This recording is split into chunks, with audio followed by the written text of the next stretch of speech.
Recording. Do you hear the recording in One. progress thing too? I do. I do. Okay. With your hands up, recording in progress.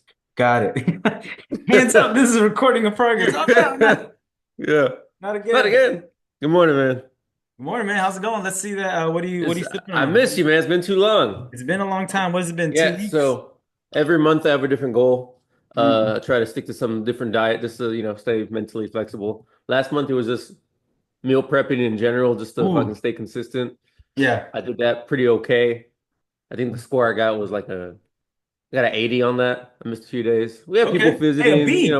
yeah. B's get B. I'm degrees. a B. I'm a B guy, man. I've been a B guy my whole life. Fun fact: undergrad GPA 3.33, graduate Man, I didn't even know you 3.33. could graduate with a GPA of that. They give me money back. They say we didn't do a good job. We're giving you They 20% of your say, money back. yeah, there you go. Yeah, Uh, sorry, man. Sorry, we lost you, man. Swiss cheese. So what's up with the meal prep? Like what was I'm just kind of curious, like what is your meal Yeah, prep like thing that you do, like routine and man. It's literally just a consistency building thing. So it was just okay. like ground turkey, rice, broccoli. Mm. Just getting the Keep it stuff good, in. huh?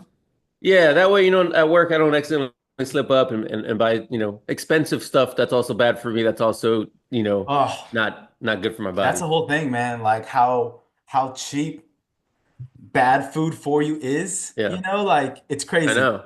I I couldn't got wait I for RFK, man. I had to do it myself. dude, I mean, we'll see if he gets confirmed, but like That man getting grilled. He getting grilled, I'll tell you dude, he's that. getting grilled. But like he should just stand up and like show his six pack off and be like, hey, Yeah. I know There you like go. yeah, There you go. yeah, I can exactly. put you on. Yeah, exactly. But Have you seen the current scandal was apparently he snuck in some nicotine oh, during was Zen? Is that what it's Yeah, called? he did one of those during the whole. He's getting grilled. He slipped one in, and that's our future health representative. That's No, I the mean, that. I get it. Have you ever done those Zens? Oh, Like, me hooked, man. I have have you? not. I have not. I did I'm one scared. time. I did like one time. I was at an Astros game, and like just a dude that my brother was there with. Zen And he dealer. was doing. I was like, man, let me see that because like I see the kids on the TikTok and stuff, and Yeah. that was like all a big thing. And I was like, why are these? Because I was in the military. I get like dip and stuff, but I didn't know if Oh there was yeah. something different about that dip. I did it, man. I'm telling you, I see why people do that shit. Like I was like, I could only do it for little amounts of time, like probably 5 minutes at a time. And then I could feel my head. Well, I was already kind of drinking and stuff. It was like Yeah. maybe like the third inning of a 9 inning game. It was like 3 o'clock in the afternoon. So like I could feel my head buzzing. I'm like, whoa, like I need to chill. So I walked to the bar, like it was probably like a 5 minute walk, in the stadium and stuff. And I Right. remember that. I was just there and I was vibing, but I wasn't drunk. It was like that Zen or whatever got me. And it was a good feeling. But I was like, oh man, I couldn't Got to live like smoke a this cigarette to balance regular. it out. Yeah, I can imagine that being someone regular schmegular, just fucking popping one of those things in and just That living life. the reason I don't touch nothing recreational that's fun is because like I would be embarrassed if I got addicted to some shit that's bad for me, and I'm over here trying my best to like make chicken and rice, and I can't do Yeah, it. yeah, yeah, yeah.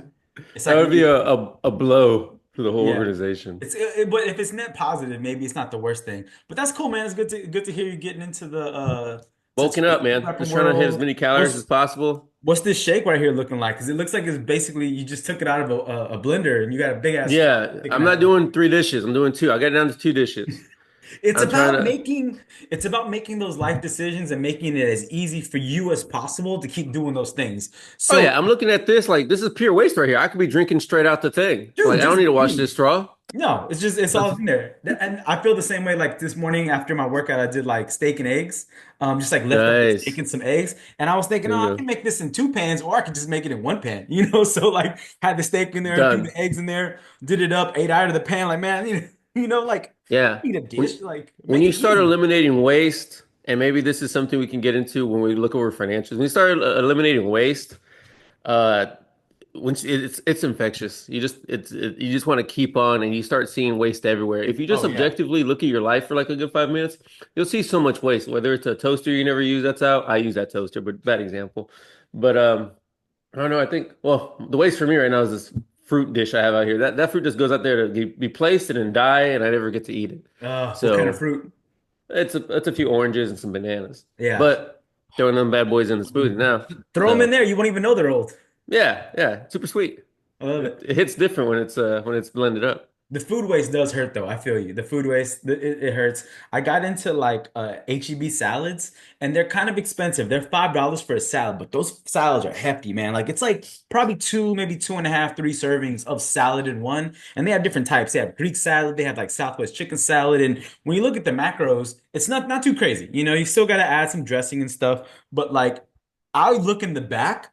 So like I pull all the salads out and I'm looking for the longest date, man. Like if you give me Right, one right. more day, that helps me because like it just hurts me to throw away that much food sometimes. Kitty, it hurts me to throw away that much Cat food cameo. sometimes. So I feel you, but I thought you were gonna say that you go looking for the most recent date that's gonna expire, so you eat it with some urgency. I mean, that's oh, living life on the edge. I wonder if people do that.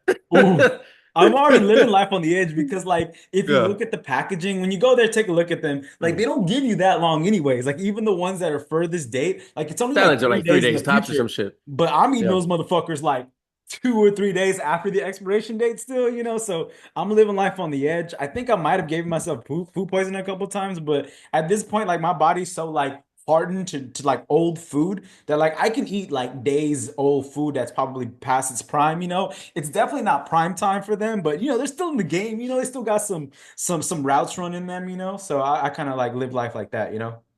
If you ask RFK, you didn't give yourself food poisoning, you gave yourself food resistance. Food is yeah, food tolerance. Food, yeah. Food tolerance. A few more notes on what we just talked about.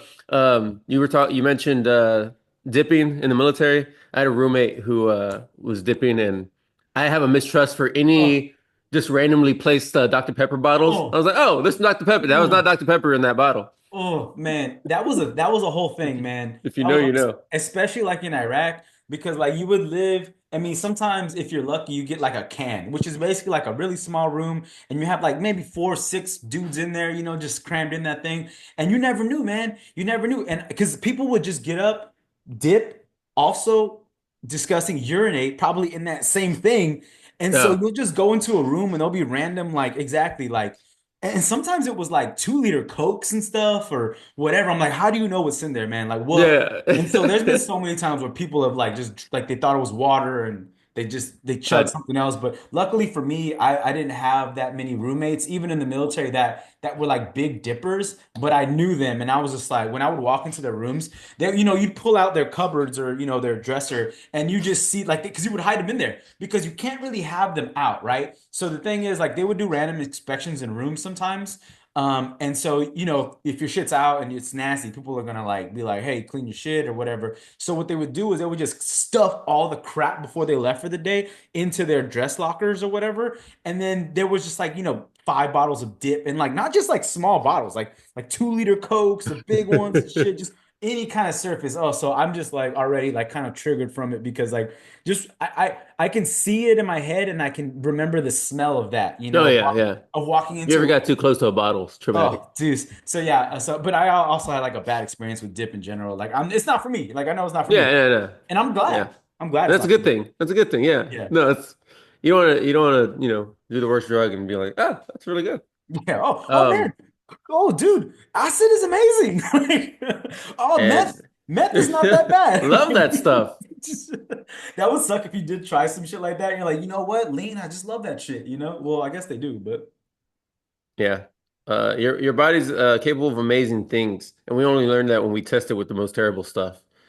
I Um, mean, pardon, tolerance. And maybe that's what JFK is gonna go through, or RFK. RFK. Yeah, maybe that's what. Speaking of things that are bad for you and things that are bad in general, a lot of bad news this week. Well, let's start with the DeepSeek. Oh, It just ruined uh and Nvidia's. caused what the greatest dip of all time, dollar Yeah, wise, for Nvidia. I think that. And the thing was, like, I was looking. I haven't downloaded it yet because I'm terrified that like China's I gonna have it. steal. I have it, and I have not put in my credentials yet because I'm like, you know what? This is about to take my entire soul. Well, I mean, maybe it's worth one of us trying it out to see like the I guess the quality of what you get. because like Right. even looking at like what Mark Zuckerberg like Facebook just reported earnings what 3 days ago. They asked him about it. I haven't read those earnings. I love to read earnings calls just to see what's going on, Sure. but I kind of read excerpts from it and of like Mark Zuckerberg talking about kind of when I think they asked him in the Q&A, because generally the earnings, they go through the earnings and at the end they have like Q&A. So half the time it's kind of Q&A, right? And then they'll have just different analysts ask questions. And I think one of them specifically asked about DeepSeek. And like when Mark Zuckerberg is saying like, hey, like this might be some cool stuff. Then I'm like, oh shit, like there's something. Because I was waiting for the shooter drop, right? I was like waiting for people to say, oh, it's horrible, like they're lying. And I think they are kind of like lying about different aspects or not kind of like telling the truth about the total spin that goes into the models. But still, people like smart people are saying like, hey, yeah, okay, cool. Like they're doing something novel and different with their approach to AI that other like, and I think that like at first it was a big like shocker, like, oh man, they're able to get this amount of AI compute out of this much spin, right? A lot of compute maybe for a little bit of spin. Maybe all of the investments that we kind of projected that companies are going to need, like buying NVIDIA chips, buying, ASML chips, buying Intel, just maybe that spend isn't as justified. But I took it honestly when that market dipped, I took that as a buying opportunity for my long-term portfolio into like QQQ, SPY, like just like the ETFs and stuff. Like not trying to play the stocks themselves, but more so like the trends in general. Like when you're in a market in an uptrend, which is what we are, right? Our market is making new all-time highs, So basically more stocks are going up than going down right now as a whole. So when you see like that general trend and you see those big pullbacks on like news that's like this out of the blue, for me, I look at that and say, hey, like I'm gonna try to buy something up for that long-term portfolio or vision. But one other thing for specifically like it's kind of quote unquote bad for like your Nvidia players, your hardware players. But what's catching a bid right now is software companies because now they can kind of like think about having, their software backend have less compute needs. So like you look at like Snowflake, or it's not Snowflake, Salesforce and Snowflake. Yeah, Salesforce, Snowflake, those companies that kind of use data. But also use the processing power. They're catching a bid right now. So software companies in general are kind of like the being benefited off of that. But yeah, I want to use DeepSeek. I do want to try it out, but I haven't downloaded it yet because I mean everyone has our data all the time. But I was like, I don't know if I want China. I don't know if I want the China to have Yeah. data. TikTok's like, man, I don't know if you want to download DeepSeek. I mean, you It hear just sounds they're sketchy. they're gonna take DeepSeek. all your stuff. Yeah. Yeah, yeah. So haven't done It it yet, sounds like but an AI generated American company name from a Chinese translation. yeah. Sounds like something. Yeah. So Translate the Chinese into English. DeepSeek. All and right, they were perfect. like, there was like this whole thing on like Twitter, I guess, about like, hey, you saw Silicon Valley, huh? Jin Yang, when Yeah, like yeah, he yeah. stealing everything, basically Yeah. he just stole all the tech and went to China and made it. So that was like Right. the thing that they were saying for this one. But I don't know, like, we'll see how it all shakes out. But I think it's definitely a level set that we needed for for like the AI bubble, So if this is letting air out of the AI bubble, then probably like much needed because I mean Nvidia is, you know, 3x in like, a year and a half, 2 years. And there's a lot of market exuberance, in that, like just like any kind of, like quote unquote bubble or like kind of exuberance, but I think this is a good like level set. Like, hey, maybe yeah, maybe that spend isn't justified. You know what I'm saying? Or maybe there's a new normal that it kind of shakes out into. But I still think overall market good in my opinion. That's kind of why what I'm looking at. Yeah, and it's always a reminder to diversify. If you're one of these, I mean, you can speak to this better than I can, but if you're just like, oh, Nvidia, everyone's getting Nvidia, let me get Nvidia, right? Yeah. Kind of like old school Tesla kind of thing. Like, oh, let me get Tesla, everyone's getting Tesla. If that's all you got in the bank, is this you're one email away, one headline away from all of a sudden your shares are not worth much. There's this book, I forgot which one it is in, but I think it was actually in man, I can't remember the name right now, but basically the thing was like like the whole thing behind diversification is like people don't get rich on diversification.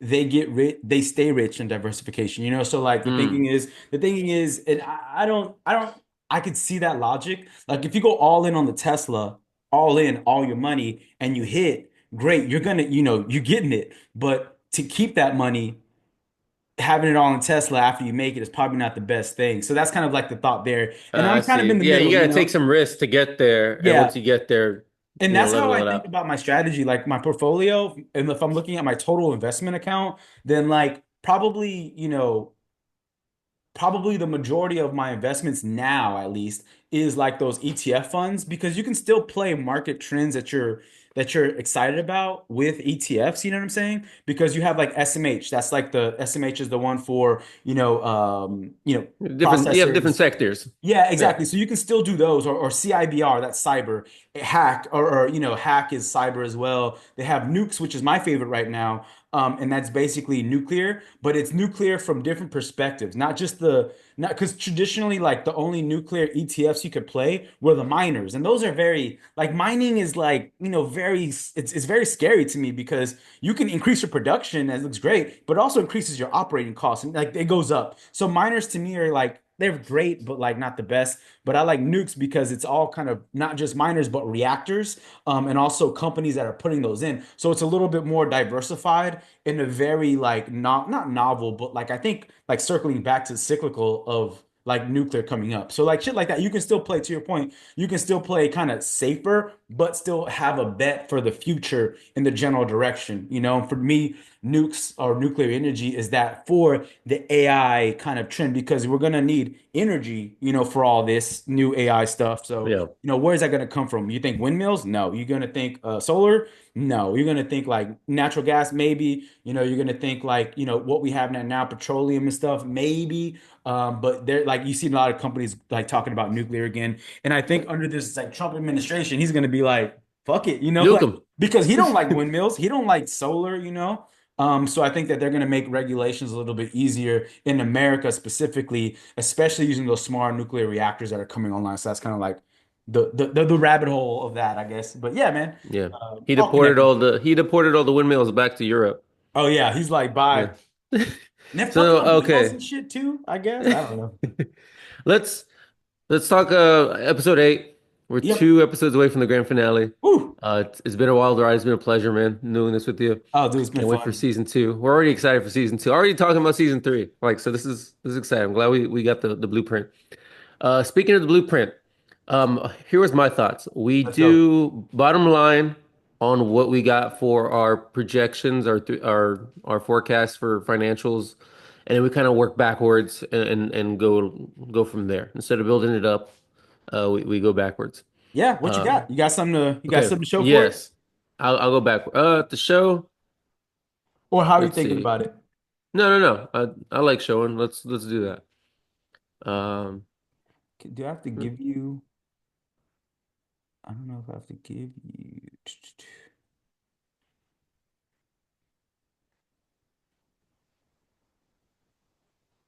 And I can just show like a real quick, like for the, like we can go through like the balance sheet stuff, just like kind of like super high level.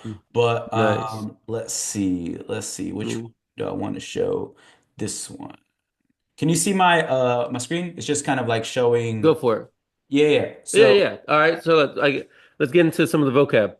yeah, yeah, exactly. Just kind of get some vocab, like level set of that. But you kind of think of, and I think like when you're looking at our stage, you think about like, well, there's three total kind of like financial statements you think about that are connected, and I think that's outside the scope of what we're talking about here, but still kind of like good to go over. You got the balance sheet, you got the income statement, and then you got cash flow. I think for this in the stage that we are, it's great to think about cash flow, but maybe we don't have any cash to flow, So I Yeah. think We're cash flow. pre-revenue. Exactly. I think cash flow comes a little bit more when you're thinking about like when you're kind of like in that revenue stage. Still really important, but I think we will start here kind of like for now. When you think about like the balance sheet, that's going to be looking at your cash, your inventory, your fixed assets if you have that, but also your liabilities and your equities. I think the biggest one here is going to be like cash because like how do you raise that? How do you have it? Is it owner funded? Are you looking or are you taking in debt? Are you giving stock away for like, cash to have on hand? Inventory can be really like anything that is like for your business to run. So like your computer that you're running your business on can be inventory. Anything that's like kind of like either liquid or semi-liquid that you can say as like tangible goods. But it Yeah, also you buy 500 shirts. yeah. You're not Hey, under, $1,000 on t-shirts. You have $1,000 worth of assets and exactly. inventory of t-shirts. Exactly. That if That you if let you it needed sit, to you don't move liquidate. it, yeah, it's a liability. Exactly, exactly. Mm. And then that kind of flows into your income statement as well, in terms of like, okay, your revenue, what you're bringing in, kind of looking at that top line number. And the same kind of like, and the great thing about this, when you think about it in terms of like for us or small businesses, but also when you look at the financial statements, and I definitely recommend everyone go listen to earnings calls. Like this stuff's out there for us to learn and learn about companies that you're interested in. So like, if you're interested in like McDonald's, listen to a McDonald's earning calls, because they're going to go through these three sheets. They're going to go through the balance sheets, income statement, and also the cash flow. So those are going to be talked about, and they're going to like kind of sum it up and surmise it. So it's really a good opportunity to kind of learn and stuff, and how these are all connected. But anyways, when you're looking at kind of like your, Real yeah, quick, let me yeah, hop in. One thing you said about earning calls, I think it's really important too, and really fun to listen to our earning call and see what words are trending. Like oh yeah. make a word cloud. You might notice they say, inventory 20 times. That might be the most used word. Like, oh, what do they think we're in? So, yeah, no, I love the idea of listening to earnings calls. Oh, dude, yeah, it's so much fun to do that. I mean, especially like companies. I love to do it for companies that I like industries I don't know, to kind of figure out what's going on. But it's really fun to listen to like especially like they call it the Magnificent Seven. Like those kind of like big fang stocks like Facebook, Amazon, Apple, right? When you like products that we all know and use, it's really kind of cool to go in, listen to an earnings call, and then like kind of like, oh, cool, like they're making big sales in Europe or this or that. It's just fun to kind of like listen to stuff like that. But you need, so it'll connect it all for you. You don't think that you have to like listen to one to know everything. It comes with time. So just you can read them or listen to them.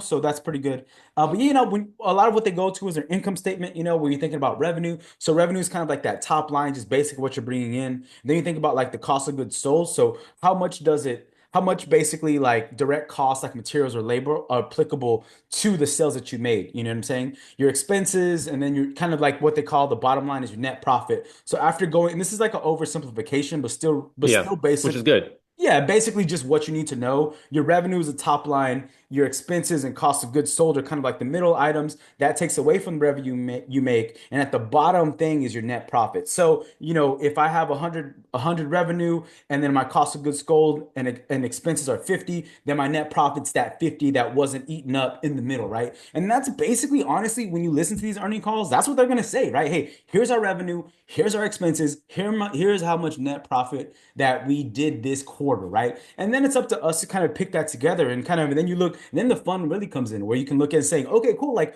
your net profit this quarter was 80, but last quarter it was 90. So what does that tell you? This quarter, your net profit went down. Why? And then you can kind of pick it apart, or it went up, and why did it go up? Are you being more efficient? Is it cyclical? So when you start kind of learning really these just basic, it's not basic, but when you kind of like in the financial world start understanding these basic concepts, not only does it help you make your business, but it helps you kind of like think about other businesses, and then you can kind of start putting that picture without necessarily knowing the intricacies of the industry. You can still put the picture together of the company in there, and then maybe evaluate them against another company. So like, hey, like my net profit went down.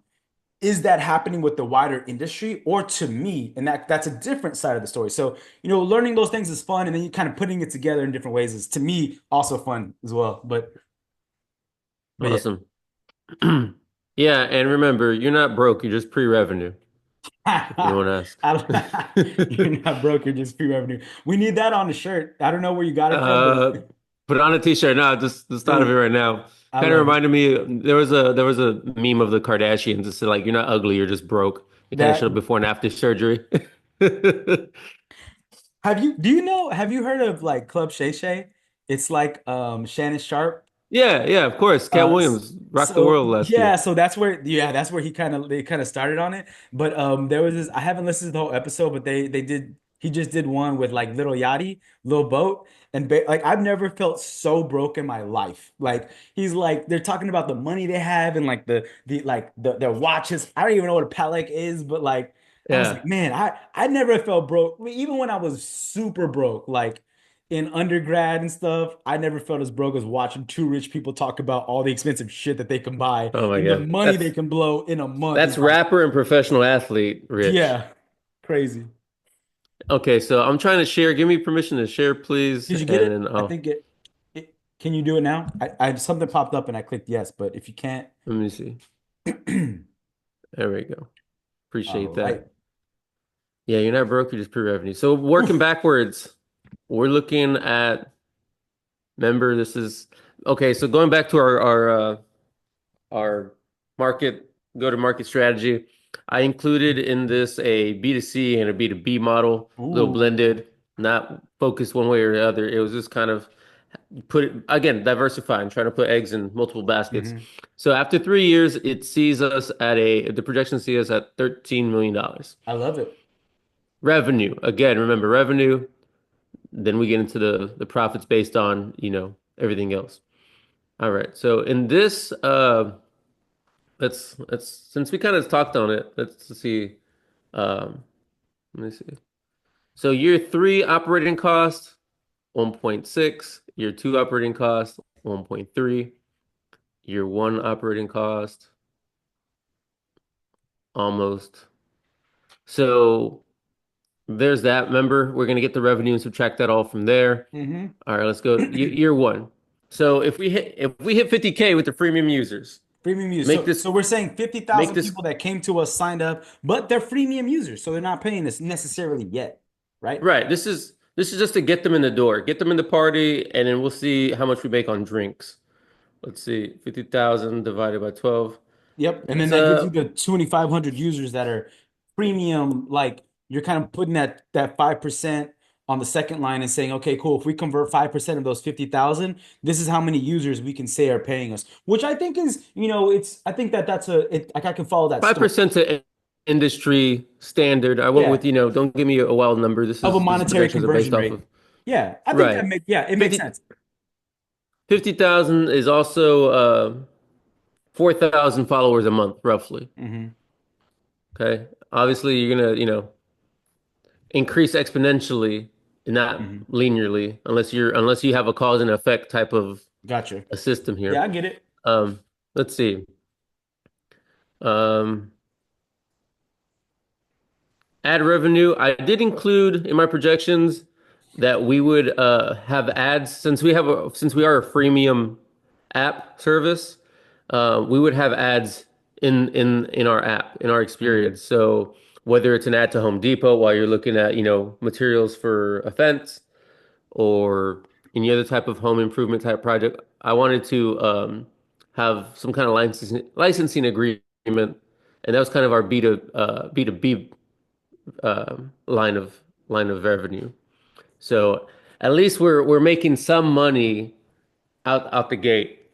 Um, And you're saying like, right? So I'm trying to follow the math on this, and I have a calculator for everything. there But you so go. then we're saying that the price per subscription for the premium is $10, right? So that's kind of how you're layering. And I like how you're showing the funnel here, because like the top is like, hey, this is year one, 50, getting 50,000 people. Of that, we're going to convert 5% to paying customers at a rate of $10 per paying customer. That's where you're kind of getting that monthly premium revenue. And then you're taking that monthly premium revenue, timesing that by how many months are in a year, which is 12. And then you're getting that annual premium revenue, right? So just kind of stepping through that. I mean, Correct. I think your logic here makes perfect sense. I think that like, and what I like about this approach is it shows also kind of like how much this isn't rocket science. Like of course your numbers have to number, but they also have to be realistic. And I think so far these are, they're more or less realistic. You're taking some assumptions like that 5%, but as long as you're basing that on industry standards and saying I can be industry standards, I think you can defend that, for sure. Appreciate that. Yeah. Um, yeah, so let's see. This is the interesting part here too, where you have like your total one revenue, so you're kind of layering all the revenue on top of each other to so your revenue is basically like a summation of the pluses and minuses for the first year, right? Yeah. Gotcha. Okay, cool. Yeah, I get it. Okay. So let's see. So long story short, we get the freemium model. I mean, the hard part, the most unrealistic part is trying to grab 50,000 users in 1 year. That's the Yeah. hard part because all these numbers are hinging on that. I did include that, we're breaking the bank. We're gonna spend about a half a mil in marketing to acquire this. So that was my justification for the such a high number of users. we're throwing money into the fire. We're going to put a lot of gasoline on the fire to get it started. And then once it gets started, I believe that we have a good enough service to where people stay. We get that 5% conversion rate, you know, um, and then hopefully it does better. So these are the kind of numbers where I'm not trying to sell you a dream. This is you saw the 50K, like wow, 50,000 subscribers already. Yeah, but we Hmm. we threw in 500,000 to get that. Yeah. Now in terms of funding, where we getting the 500,000, that's the dream. But I'm sure, back to the wall, if this is your business, if this is all you had, um, you could pitch and get that investing and find those people who are interested in this, Yeah. in funding this project. Who knows how much of your equity you have to give away for that kind of money, and what your valuation would be.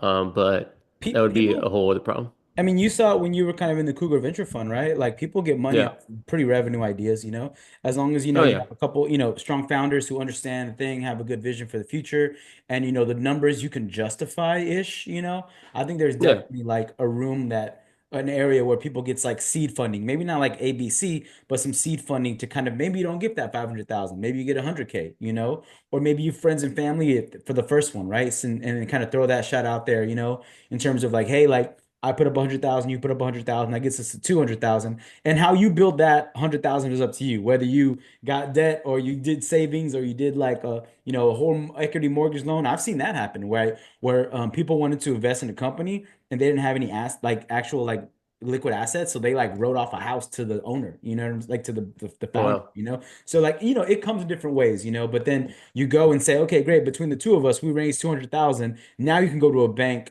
if you needed to show you have skin in the game to get maybe another 100, 200K. But the interest rate is going to be like the thing there. So yeah, I see the vision there. And I think there's also ways to do like, to think about like other scrappier non-ad buying ways to like lower that like marketing Okay. spend up front as well. But yeah, I get it. I see the vision. And see, this is the first time I'm trying to ride your numbers. So this is definitely a good practice in, all right, here's my numbers. It's not Bible. How can we make this more efficient? For example, we're about to have a conversation about this one. I put us Yeah, down in the projection as making 75 each for I the love year so we it can if it commit happened, the but time. Yeah. So we can commit the time to it. Obviously, has two founders that have used the word scrappy throughout the season. Maybe this is zero, you probably know? zero for a while. Yeah. Yeah. But depending on the investors want their money back. Yeah. So if they'll take the 150 hit to make sure that they have their two leads Yeah. and they're actually pushing this and not treating it like a night job or like, oh, when I have Yeah. time, we'll get those, we'll go get those users. So this could be a commitment thing and different depending Sure. on the investors we get. We get no investors. Yeah, this is gonna have to be $0 and we're gonna have to bootstrap this art, the entire way. Yeah. Let's see. I like it though. Yeah, and then this is an investment of 250 for obviously again, all these numbers can be cut drastically if there's no investors and it's just us. We're the Hmm. company, we're customer service because we don't want to start getting customers, there's issues and then no one's answering the phone. Hmm. So I included budgets for that, obviously all flexible, we can change it all up Yeah. and it really depends on what the traction is with the investors. So I'm gonna go ahead and skip to year three. Obviously, numbers are going up. Um, and then so we end on now we have in year three, we're getting 600,000 subscribers. Um, and then now we're jumping to a 10% rate, which is kind of an industry, You figured it standard out. metric. Yeah. Yeah, like it's catching, it's gaining traction. Now we're getting 60,000 users, getting our rate. Um, how much revenue from that? We get the ad revenue now. We got more eyes, so of course we're Sure. getting more ad revenue. The affiliate partnership money that's going into that. Um, It's interesting Still, that our you're customer acquisition cost $7 a person. Yeah, it was interesting that your customer acquisition costs went down. I wonder like how that usually works because you want your CAC, you want to lower CAC, you want to think about your CAC, Yeah, but like I'm yeah. interested like, it goes down year over year. I would It think, starts off as 10. Like we're yeah, trading. we're trading 1 month worth of their yearly revenue to to just get get them in the them, door. to acquire them. Slowly, $8. Now we're down to 7. So we're getting $3 off of each user at the gate, but then the rest of the months are go to revenue. Yeah, I wonder what like goes into that lower co customer acquisition cost. Is it thinking maybe because lower is better, honestly, but I wonder how Oh yeah. we get to lower. Is it more efficient sales reps? Is it like more efficient flows? Um, I think year 3 into a product is probably more stable. We mm, probably are more proactive about certain issues. sure. Okay. No, Um, yeah. That'd yeah, be good. probably. And then again, also with the virality, the kind of community we build, we have Yeah. a strong brand. It's taking less money to go out there and get these users for because some of them are knocking on the door. Yeah, that you people know you've built that kind of yeah those back end growth marketing hacks that are like Yeah. kind of feeding the funnel, and then maybe your marketing spend can go down too. Like the more you kind of increase your visibility and build that community, maybe like your marketing spend doesn't have to 2x. Maybe you can have that a little bit lower. And yeah, but I see the vision there for sure. Okay.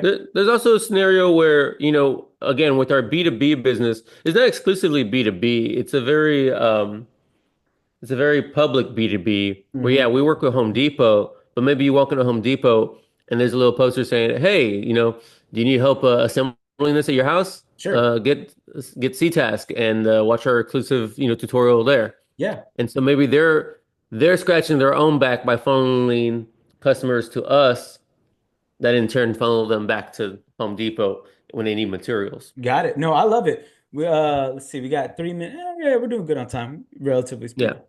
But yeah, Um, that's kind of the gist of it.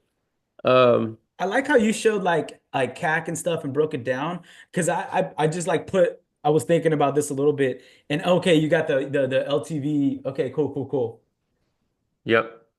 And so the way you can think about LTV for everyone, like when you think about LTV, it's basically like the lifetime value of your customer. So there's a lot of different, I mean, you can do it different ways, but let's say you have a customer that stays with you for 3 years, right? Generally, and you can do generalities and say, hey, like the average customer stays with us for 3 years, they give us $100 a year in revenue, then your LTV is $300, right? So then when you have to think about it is you look at your and the way to think about like LTV to CAC ratio is like you want your lifetime value to be higher than your CAC. It's not always the way. It's not going to always happen that way. It'd be great, but that's how you think about that. So like if you're looking at like, a company that, it takes you $250 to acquire a customer, but their LTV, so the lifetime value of that customer is 200, well, you're negative 50 already, right? So that's kind of how you could think about like sustainability a little bit in Hmm. terms of like, am I paying too much to get this customer? There are times, or there are things you can do to reduce your CAC. I think you kind of showed it over there. Better targeting, optimizing your ad spend, improving your conversion rate. So, like as you get better at converting your customers, maybe your CAC goes down. And there's things you can do to increase your LTV, right? So, like improving retention. So, like that customer instead of saying 3 years, they say 4 years. Well, that $100 per year is now 400 for LTV, right? So figuring out how to get your Yep. customers to stay longer improves your LTV, upselling them. So, maybe they get you may have another product you can sell them, Yeah. right? Adding features to the premium Exactly. model. Exactly. Or honestly, raising prices. I've been part of companies that did all of those, right? Yeah, So well, Netflix sometimes you just bro, exactly. I mean, that's what they're doing. And I'm telling you, people watch the or listen to the financials. earnings calls. Yeah. Oh, yeah, learning the calls and stuff because all this fun stuff that we're talking about, you'll start seeing them. Oh, they're increasing their LTV because they added this product that I can buy. Well, when I buy that product, my LTV is now increased for that company. Or hey, they're raising their prices by X%. Oh, they're trying to get more net profit, and it could be to your point is because they're adding more benefits, and that's kind of how a lot of companies think about it, right? Like, hey, when you first signed up, we had 5 products. Now there's 6 or 7 products that you can use. So we provided you more value. So we're going to be expecting you're going to pay us some more money,